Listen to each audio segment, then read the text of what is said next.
Hi students, today we are going to work out an important problem in final accounts. Dear students, there are almost 11 adjustments. 11 సర్దుబాట్లు ఉన్నాయి. Dear students, my kind request to all of you is you have to go through YouTube channel, Naga Academy YouTube channel, and in that video number 36 to video number 41, which belong to entire adjustments. Almost 18 adjustments are there. If you understand all those 5 videos from video number 36 to 41, we will certainly do final accounts. So my dear students, before attempting this problem, first go through all those videos. Okay, now we shall go to problem number 3 in final accounts to discuss about trial balance, ledger balances. Okay, students, I will share the screen.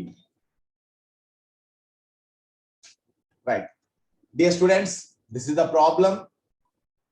From the following particulars taken out from the books of Sri Kerkar, prepare trading and profit loss account for the year ended on and balance sheet as at 31st December 2014.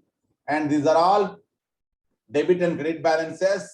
And dear students, please remember that there is no trial balance given. Okay, only balances of ledger accounts are given, and you have to find out whether it's a debit balance or credit balance of ledger account. Okay, right. And after that, you please see we have almost 11 adjustments. Dear students, insurance premium paid on 1/10/2014, 2,400. Actually, that is there, and this is just given once again to understand that it is also an adjustment. That's why. Actually, I mean, there are only 10 adjustments. This is repeated adjustment. Okay, already here only that is given. Right, students? Let us know where these items come first. After that, we will discuss all these adjustments. Okay, students? Okay, there are 10 adjustments. We will discuss them one by one. Before that, let me explain you all these ledger balances, where they come. Okay, students. Now, sundry debtors. Sundry debtors ante runagrastulu, vividha runagrastulu. Okay, ఇది ఆస్తి మనకు balance sheet లో asset side వస్తుంది. B అంటే balance sheet, ఏ అంటే assets. Okay, creditors ఇది రుణదాతలు మనకి ఇచ్చిన వాళ్ళు క్రెడిటార్స్ అంటే, కాబట్టి బ్యాలెన్స్ షీట్ లో లయబిలిటీ సైడ్ వస్తుంది. బి అంటే బ్యాలెన్స్ షీట్, ఎల్ అంటే liabilities. And cash in hand balance sheet లో అసెట్ సైడ్ వస్తుంది. ఫర్నిచర్ బ్యాలెన్స్ షీట్ లో asset side. Motor car balance sheet లో asset side. Purchases, dear students, సరుకులు కొనుగోలు చేసినప్పుడు వర్తక ఖాతాలో డెబిట్ సైడ్ అంటే ట్రేడింగ్ అకౌంట్ లో డెబిట్ సైడ్. టి అంటే ట్రేడింగ్ అకౌంట్, డి అంటే డెబిట్ సైడ్. ఓకే, సేల్స్ అనేది అమ్మకాలు, ఆదాయము, కాబట్టి వర్తకపు ఖాతాలో ట్రేడింగ్ అకౌంట్ లో క్రెడిట్ సైడ్ వస్తుంది. టి అంటే ట్రేడింగ్ అకౌంట్, సి అంటే క్రెడిట్ సైడ్. ఓకే స్టూడెంట్స్, ఇక తర్వాత సేల్స్ రిటర్న్స్ ట్రేడింగ్ అకౌంట్ లో సేల్స్ నుంచి లెస్ చేయాలి. Salaries profit and loss account లో డెబిట్ సైడ్ వస్తుంది. పి అంటే profit and loss account, D అంటే డెబిట్ సైడ్. ఓకే స్టూడెంట్స్, ఆ తర్వాత ఓపెనింగ్ స్టాక్ ట్రేడింగ్ అకౌంట్ లో డెబిట్ సైడ్ వస్తుంది. Motor car expenses profit and loss account లో డెబిట్ సైడ్ వస్తుంది. Rents, rates and taxes profit and loss account లో debit side వస్తుంది. Okay, ఆ తర్వాత ఇన్సూరెన్స్ ప్రీమియం పెయిడ్ ఇది ప్రాఫిట్ అండ్ లాస్ అకౌంట్ లో డెబిట్ సైడ్ వస్తుంది. ప్లస్ దీనికి అడ్జస్ట్మెంట్ ఉన్నది, దాని ప్రకారం మనము చేయాల్సి వస్తుంది. Okay, cash at bank balance sheet లో అసెట్ సైడ్ వస్తుంది. మెషినరీ బ్యాలెన్స్ షీట్ లో అసెట్ సైడ్. తర్వాత వేజెస్ ట్రేడింగ్ అకౌంట్ లో debit side. General expenses trading account లో debit side. Sorry P&L account లో డెబిట్ సైడ్ వస్తుంది. తర్వాత క్యారేజ్ ఇన్వర్డ్ అంటే కొనుగోలు రవాణా ట్రేడింగ్ అకౌంట్ లో డెబిట్ సైడ్ వస్తుంది. Carriage outward sales transport related ది కాబట్టి ప్రాఫిట్ లాస్ అకౌంట్ లో డెబిట్ సైడ్ వస్తుంది. Fuel and power manufacturing related కాబట్టి ట్రేడింగ్ అకౌంట్ లో డెబిట్ సైడ్ వస్తుంది. కేర్కర్స్ క్యాపిటల్ బ్యాలెన్స్ షీట్ లో లయబిలిటీ సైడ్ వస్తుంది. తర్వాత డ్రాయింగ్స్ బ్యాలెన్స్ షీట్ లో లయబిలిటీస్ సైడ్ వస్తుంది, దాన్ని క్యాపిటల్ నుంచి లెస్ చేయాలా. ఓకేనా students, these are important ledger balances and now we shall discuss adjustments. Okay students, నది ఇంకా రాలేదు అని అర్థం. అంటే 3600 అంతకుముందు ఏమైనా ఉందా? 3600 ఐ మీన్ కమిషన్ ఏమైనా ఉందా ఇక్కడ? No sir. ఓకే లేదు, No, sir. Commission point direct గా రాసుకోవచ్చు. ఓకే స్టూడెంట్స్, అడ్జస్ట్మెంట్స్ విషయానికి వస్తే మొట్టమొదటిది మీరు అబ్జర్వ్ చేస్తే క్లోజింగ్ స్టాక్ ఒక చోట ట్రేడింగ్ అకౌంట్ లో క్రెడిట్ సైడ్ వస్తుంది, ఇంకో చోట బ్యాలెన్స్ షీట్ లో అసెట్ సైడ్ వస్తుంది. తర్వాత గూడ్స్ వర్త్ 2000 వర్ డిస్ట్రిబ్యూటెడ్ యాజ్ ఫ్రీ శాంపిల్స్ అనేది ఫస్ట్ పర్చేజెస్ నుంచి లెస్ చేయాలి. ఆ తర్వాత మళ్ళీ P&L అకౌంట్ లో డెబిట్ సైడ్ ఆ ఫ్రీ శాంపిల్స్ నే అడ్వర్టైజింగ్ ఎక్స్పెన్సెస్ అని రాసుకోవాలి. తర్వాత 1000 రూపాయలు మెషినరీ ఎరెక్షన్ చేయడానికి, అంటే మెషినరీని ఒక చోట దాన్ని ఒక చోట పెట్టి నిర్మించడానికి, పర్మనెంట్ గా ఒక చోట పెట్టడానికి పెట్టిన ఖర్చులు వేతనాలకి డెబిట్ చేశారంట. సో అది ఈ వేతనాలకు పెట్టినది క్యాపిటల్ ఎక్స్పెండిచర్ అవుతుంది కాబట్టి ఆ 1000 రూపాయలు మెషినరీకి యాడ్ చేసుకోవాలా. ఓకేనా? సో కాబట్టి మనము వేజెస్ నుంచి ట్రేడింగ్ అకౌంట్ లో లెస్ చేసి మెషినరీకి యాడ్ చేస్తాము బ్యాలెన్స్ షీట్ లో. సో అప్పుడు ఆల్రెడీ 24,000 ఉంది మెషినరీ అకౌంట్ లో, దానికి మరొక 1000 రూపాయలు అంటే 25,000 అవుతుంది. సో 25,000 వేసి దాని మీద తరుగుదల కట్టాలి మనము. ఎందుకంటే మెషినరీ మీద 10% తరుగుదల కట్టమన్నారు కాబట్టి 25,000 మీద తరుగుదల కట్టాలి, 24,000 కాదు. ఎందుకు వేతనాలు యాడ్ చేస్తున్నారు సార్ అంటే, వేతనాలు అనేది మెషినరీని ఎరెక్ట్ చేయడానికి పెట్టిన ఖర్చు కాబట్టి అది క్యాపిటల్ ఎక్స్పెండిచర్ అవుతుంది, రెవెన్యూ ఎక్స్పెండిచర్ కాదు ఈ 1000 రూపాయలు మొత్తం. అందుకనే మనము యంత్రానికి యాడ్ చేశాము. యాడ్ చేసి 10% 25,000 మీద లెక్కిస్తే 2,500 వస్తుంది. దీన్ని P&L అకౌంట్ లో డెబిట్ సైడ్ రాస్తాము.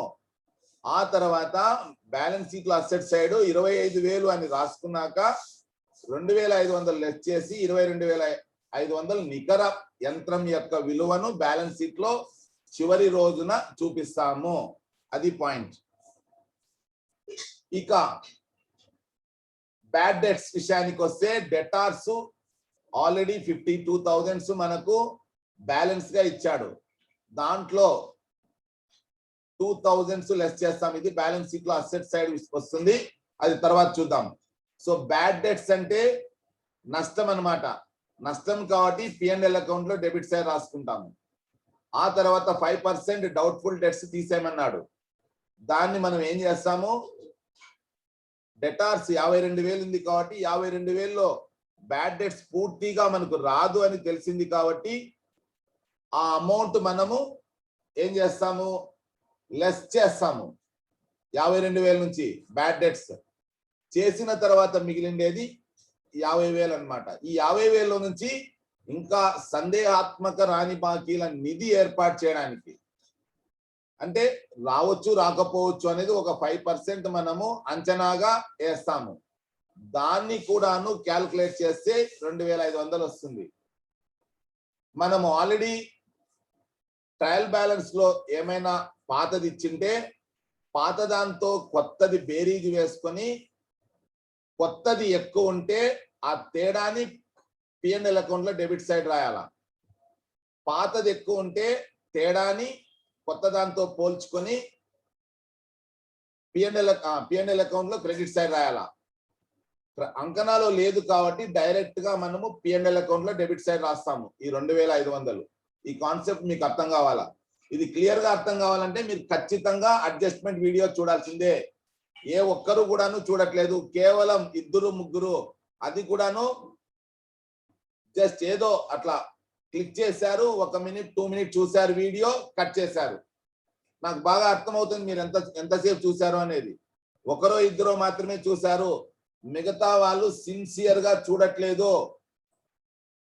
అది పాయింట్.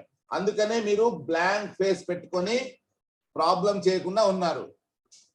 రైట్, సరే. ఈ బ్యాడ్ డెట్ సంబంధించి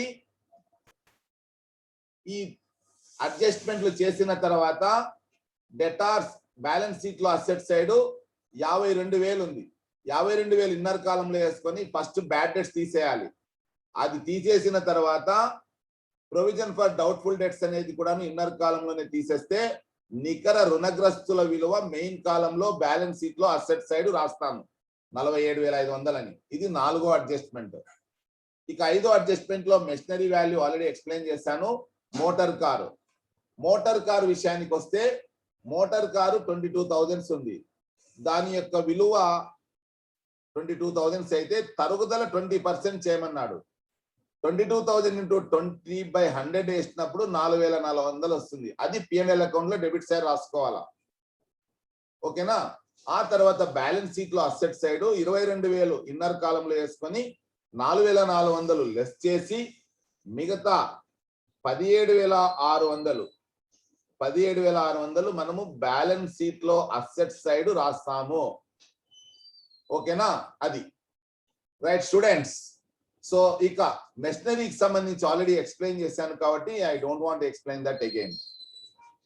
ఓకే స్టూడెంట్స్, నెక్స్ట్ 6వది కమిషన్ ఇన్కమ్. ఇది కూడా నా అడ్జస్ట్మెంట్ మీరు నీట్ గా చూస్తే అర్థమవుతుంది. మీరు సిన్సియర్ ఎఫర్ట్స్ పెట్టట్లేదు.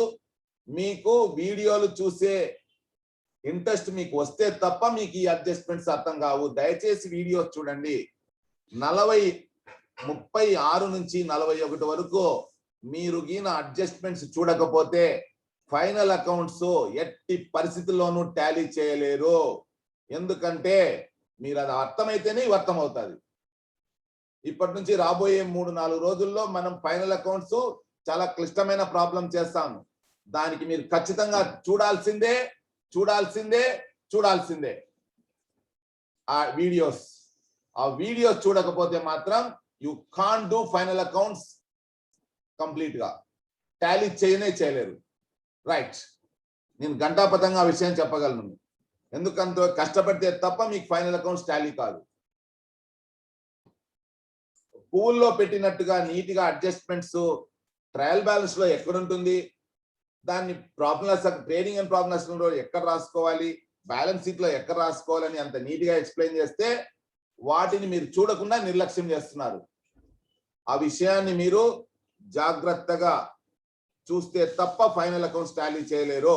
ఓకే స్టూడెంట్స్, ఇక 6వది commission 3,600 income accrued but not received. Dear students, income మనకు రావాల్సినది ఉన్నది, ఇంకా రాలేదు. కాబట్టి ఈ అకౌంటింగ్ పీరియడ్ కు అది ఇన్కమ్ అవుతుంది. కాబట్టి మనం P&L అకౌంట్ లో క్రెడిట్ సైడ్ రాసుకుంటాం. ఇది ఫస్ట్ అంశం. ఇంకా రాలేదు కాబట్టి అది రావాలి. కాబట్టి మన డబ్బు ఇతరులతో ఉందని భావించి మనము బ్యాలెన్స్ షీట్ లో అసెట్ సైడ్ రాసుకోవాలా. ఇది దీనికి సంబంధించి. అంటే P&L అకౌంట్ లో క్రెడిట్ సైడ్ ఇక్కడ బై కమిషన్ అని రాసుకుంటాము. ఓకేనా? ఎంత? 3,600. ఆ తర్వాత ఏం చేస్తాము, బ్యాలెన్స్ షీట్ లో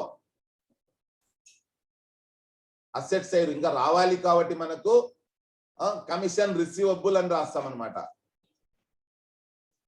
కమిషన్ రిసీవబుల్ అని బ్యాలెన్స్ షీట్ లో అసెట్ సైడ్ మనము రాస్తాము. అసెట్ సైడ్ రాస్తాం బ్యాలెన్స్ షీట్ లో. ఓకేనా? అది రైట్. నెక్స్ట్ డియర్ స్టూడెంట్స్,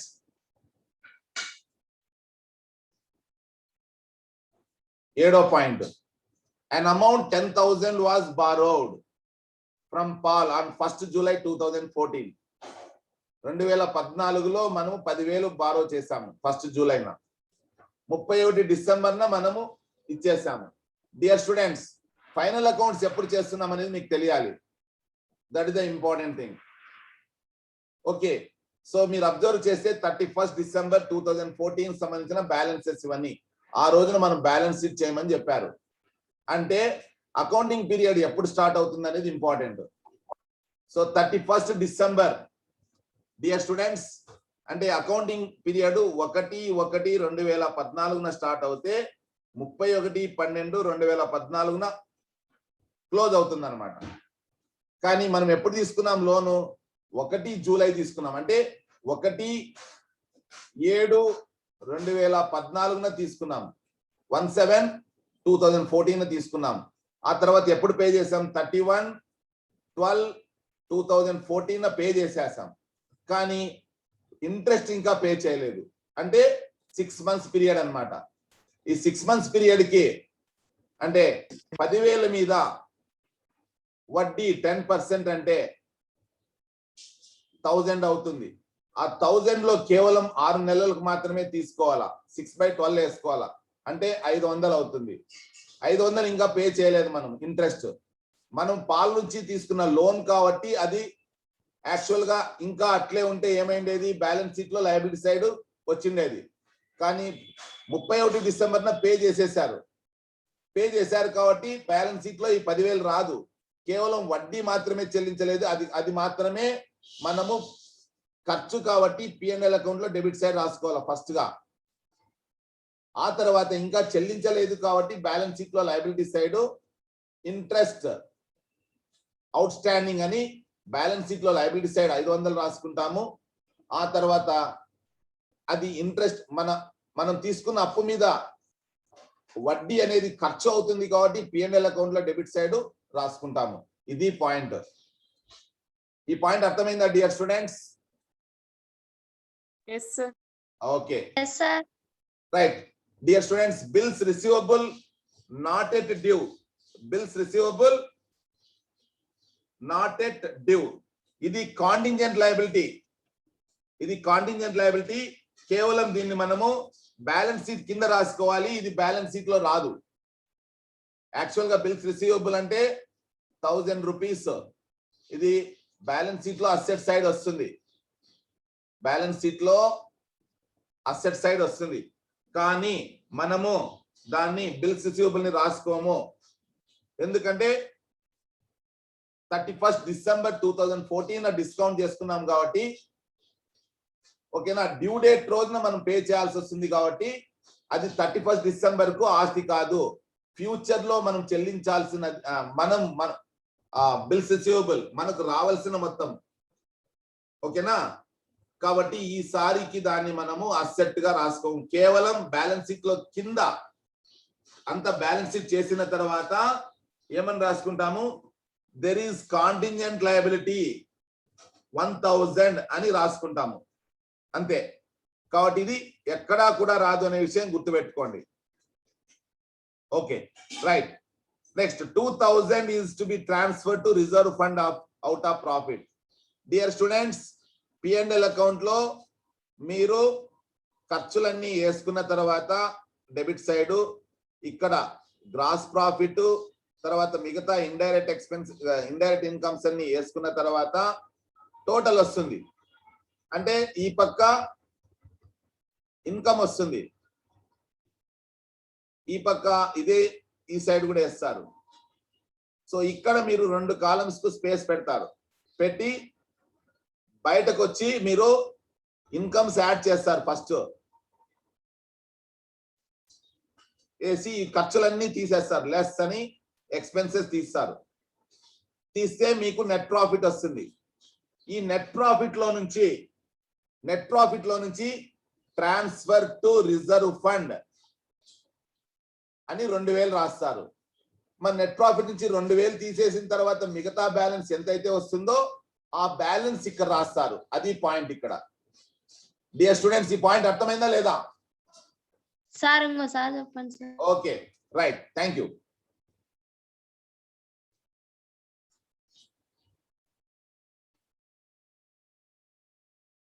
మీరు P&L అకౌంట్ చేస్తారు చేసినప్పుడు ఇక్కడ ఖర్చులన్నీ రాస్తారా లేదా? ఈ పక్క గ్రాస్ ప్రాఫిట్ రాసుకుంటారు, బై గ్రాస్ ప్రాఫిట్ అని, తర్వాత ఇండైరెక్ట్ ఇన్కమ్స్ ఏమైనా ఉంటే అవి రాసుకుంటారు, టోటల్ చేస్తారు. టోటల్ చేసిన తర్వాత క్రెడిట్ సైడ్ ఎక్కువ ఉంటుంది, ఇక్కడ క్రెడిట్ సైడ్ అమౌంట్ ఎక్కువ ఇక్కడ వేసుకుంటారు. వేసుకున్న తర్వాత డెబిట్ సైడ్ కూడా ఖర్చులన్నీ రాసుకుంటారు. అంటే ఇది క్రెడిట్ సైడ్, ఈ డెబిట్ సైడ్ లెస్ చేస్తే నెట్ ప్రాఫిట్ వస్తుందా రాదా మనకో? P&L అకౌంట్ చేస్తే ఆ నెట్ ప్రాఫిట్ లో నుంచి మీరు ఏం చేస్తారు? 2000 ఇక్కడ రాసుకుంటారు.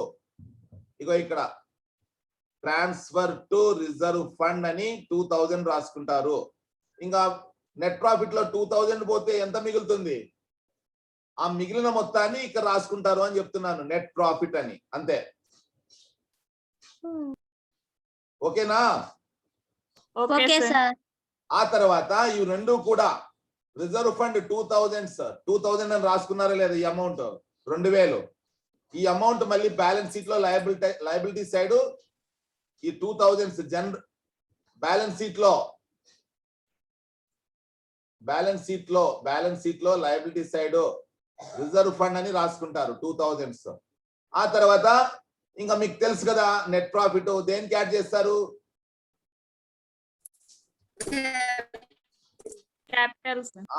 క్యాపిటల్ యాడ్ చేస్తారు. ఓకేనా స్టూడెంట్స్?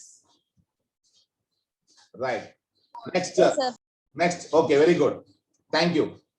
ఇక చూడండి, a fire occurred on 25th December 2014 in the godown. అంటే 31st డిసెంబర్ మనము లెక్కలు చేస్తాము, కానీ 25వ తేదీ ఏమైంది? ఒక అగ్ని ప్రమాదం జరిగింది. దాంట్లో 2000 సరుకు నష్టపోయినాం, 2000 రూపాయల సరుకు నష్టపోయినాం. మీకు దీనికి నీటిగా 41వ వీడియో బాగా అబ్జర్వ్ చేయండి. 41వ వీడియో చూస్తే నీటిగా అర్థమవుతుంది. ఆ వీడియో చూడండి. సో దీని ఆడక 15,000 ఎగ్జాంపుల్ ఇచ్చాను మీకు, ఇక్కడ 2000 ఎగ్జాంపుల్ ఇక్కడ ఉన్నది. ఓకే స్టూడెంట్స్, యాక్చువల్ గా ఈ స్టాక్ మనము ఒకవేళ ఉంటే గిన క్లోజింగ్ స్టాక్ గా రాసుకుంటుంటే ప్రమాదం జరగకపోతే మనం ఇప్పుడు ఏం చేస్తాము? ట్రేడింగ్ అకౌంట్ లోనే రాసుకుంటాం. క్రెడిట్ సైడ్ ఏమని రాస్తాం ట్రేడింగ్ అకౌంట్ లో అది చెప్తాను. Dear students, 2000 నష్టపోయినాము. దాంట్లో 1500 ఎవరిస్తాం? ఇన్సూరెన్స్ చేసినాం కాబట్టి 1500 విలువ వరకు ఆ అమౌంట్ ఇన్సూరెన్స్ కంపెనీ ఇస్తుంది. కాబట్టి ఇంకా ఇవ్వలేదు, అది ఆ కంపెనీతో ఉంటుంది ఆ డబ్బు. కాబట్టి అది మనకి ఇవ్వాలి, ఎందుకంటే ఇన్సూర్ చేశాం కాబట్టి మనం దాన్ని. కాబట్టి ఆ కంపెనీ మనకి ఇవ్వాలి కాబట్టి అది మనకు రుణగ్రస్తులు అవుతుంది. అందుకనే ఇన్సూరెన్స్ కంపెనీ అకౌంట్ డెబిట్ అని రాస్తాము. ఎంత బాకీ ఉన్నట్టది? 1500. కానీ 2000లో మనము 2000లో గుర్తుపెట్టుకోండి 1500 మాత్రమే ఇన్సూర్ చేశాము, మిగతా 1500 ఇన్సూర్ చేయలేదు. అంటే నష్టం అన్నమాట, ఇది లాస్. కాబట్టి P&L అకౌంట్ రాసుకుంటాం. ఇది P&L అకౌంట్ డెబిట్ అని రాసుకుంటాం 500. సో ఇదంతా కూడాను ఒకవేళ క్లోజింగ్ స్టాక్ ఉంటే ఏం చేస్తుంది? మీ 2000 అట్లే 20వ తేదీన కాలిపోకపోయింటే 31వ తేదీ బై క్లోజింగ్ స్టాక్ అని రాసుకుంటుంటే అట్లా లేదు. కాబట్టి మనము ఈ రెండింటిని ట్రేడింగ్ అకౌంట్ కు మనం ఏం చేస్తాము? ట్రేడింగ్ అకౌంట్ లోనే క్రెడిట్ సైడ్ రాసుకున్నాం అన్నమాట. ఏమని? Insurance company account debit, P&L account debit to trading account అని రాస్తాము 2000. స్టూడెంట్స్, ఇది చాలా ఇంపార్టెంట్. ఇప్పుడు ట్రేడింగ్ అకౌంట్ లో ఏమని రాస్తాము చూడండి, బాగా అబ్జర్వ్ చేయండి. బై ఇన్సూరెన్స్ కంపెనీ అని 1500, తర్వాత బై P&L అకౌంట్ అని 500 రాస్తాం ట్రేడింగ్ అకౌంట్ లో. అంటే మీరు గుర్తుపెట్టుకోండి, అంతకుముందు ఆల్రెడీ బై సేల్స్ అని రాసింటారు, బై క్లోజింగ్ స్టాక్ అని రాసింటారు. దాంతో పాటు ఇవి రెండు కూడా రాస్తారు. ఆ విషయం గుర్తుపెట్టుకోండి. ఓకేనా? Okay sir. రైట్. ఇక నెక్స్ట్ పాయింట్, ఇప్పుడు ఇక్కడ పూర్తిగా కంప్లీట్ చేసినాము. ఇక P&L అకౌంట్ లో insurance account debit, P&L account debit to trading account అని రాస్తాం కదా. P&L అకౌంట్ లో ఏం చేస్తాము? P&L అకౌంట్ డెబిట్ చేసాం కాబట్టి to trading account 500 రాసుకుంటాము P&L account లో. ఆ తర్వాత ఇన్సూరెన్స్ అకౌంట్ అనేది వాళ్ళు ఇవ్వాల్సిన మొత్తం కాబట్టి మనకి ఇంకా ఇవ్వలేదు కాబట్టి బ్యాలెన్స్ షీట్ లో అసెట్ సైడ్ ఓకేనా. బ్యాలెన్స్ షీట్ లో అసెట్ సైడ్ ఇన్సూరెన్స్ కంపెనీ అని వాళ్ళు ఇవ్వాల్సిన మొత్తాన్ని 1500 అసెట్ సైడ్ రాసుకుంటాము. సో ఈ రకంగా ట్రేడింగ్ అకౌంట్ లో వస్తుంది, ప్రాఫిట్ అండ్ లాస్ అకౌంట్ లో వస్తుంది, బ్యాలెన్స్ షీట్ లో కూడా వస్తుంది అనే విషయం గుర్తుపెట్టుకోండి. ఇది మీకు అర్థం కాకపోతే ఫస్ట్ అడ్జస్ట్మెంట్ వినాల్సిందిగా మీ అందరినీ రిక్వెస్ట్ చేస్తున్నాను. ఓకేనా స్టూడెంట్స్? Okay sir. రైట్. ఇక ఇన్సూరెన్స్ ప్రీమియం పెయిడ్ ఎంత? 2400. ఎప్పుడు పే చేశారు? అక్టోబర్ 2014 పే చేశారు. డియర్ స్టూడెంట్స్, మనము లెక్కలు చేస్తున్నది ఎప్పటి నుంచి ఎప్పటి వరకు అంటే 1/1/2014 నుంచి 31/12/2014 వరకు. ఓకేనా? రైట్. అంటే 12 నెలలకు. కానీ ఇన్సూరెన్స్ ఎప్పుడు పే చేశాము? 10 months. October. 1/10/2014 నుంచి 31/12/2014 వరకు మాత్రమే అకౌంటింగ్ పీరియడ్ తీసుకోవాలి మనం. 3 months, sir. అంటే 2400లో 3/12 తీసుకోవాలా. మిగతా 9 నెలలు రాదు. ఎందుకంటే ఇన్సూరెన్స్ 1/10/2014 నుంచి 30/9/2015 వరకు వస్తుంది. మనం లెక్కలు చేస్తున్నది అప్ టు 31/12/2014 వరకే కాబట్టి 3 నెలలదే తీసుకోవాలా. 3 నెలలు అన్నప్పుడు 2400 × 3/12 లేదా 3 1 3 4 అంటే 1/4 అన్నమాట. 2400 × 1/4 అన్నప్పుడు 600. Dear students, 600. ఈ P&L అకౌంట్ లో టు ఇన్సూరెన్స్ అని ఇక్కడ రాసి లెస్ ప్రీపెయిడ్ ఇన్సూరెన్స్ ఎంత? 1800. తీసేసి 600 మాత్రమే రాసుకోవాలా. గుర్తుపెట్టుకోండి. ఎందుకంటే మిగతా 1800 2400లో 600 మాత్రమే ఈ సంవత్సరానికి సంబంధించింది. దీన్ని మాత్రమే P&L అకౌంట్ లో డెబిట్ సైడ్ చూపియాలా. ఈ 1800 ఇంకా ఈ సంవత్సరానికి ఖర్చు కాదు. ఈ డబ్బు ఇన్సూరెన్స్ కంపెనీతో ఉన్నట్టుగా భావించి దీన్ని బ్యాలెన్స్ షీట్ లో అసెట్ సైడ్ రాసుకోవాలా. ఎలా అంటే బ్యాలెన్స్ షీట్ లో ఇది లయబిలిటీస్, ఇవి అసెట్స్. ఇక్కడ ప్రీపెయిడ్ ఇన్సూరెన్స్ అని 1800 రాసుకోవాలి స్టూడెంట్స్. అది ఈ రకంగా చేస్తే మీకు ఆన్సర్ వచ్చేస్తుంది. కావాల్సింటే మీకు నేను ఏం చేస్తాను అంటే గ్రాస్ ప్రాఫిట్ ఇస్తాను.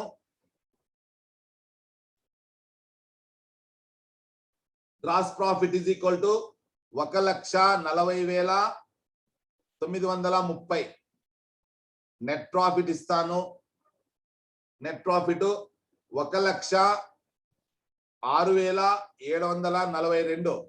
తర్వాత బ్యాలెన్స్ షీట్ టోటల్ ఇస్తాను 1,41,242. ఇది లెక్క. మీరు చేయండి. మరి చేస్తారా స్టూడెంట్స్? ఓకే సార్, చేస్తాం సార్. Thank you. ఎంతో ఓపికగా విన్న మీ అందరికీ ధన్యవాదాలు. See you tomorrow. మీరు రేపు ఈ రోజు ఈవినింగ్ కల్లా మీరు ఖచ్చితంగా ప్రాబ్లం చేయాలి dear students. Okay sir. Right. Thank you. Okay, sir. Bye. See you.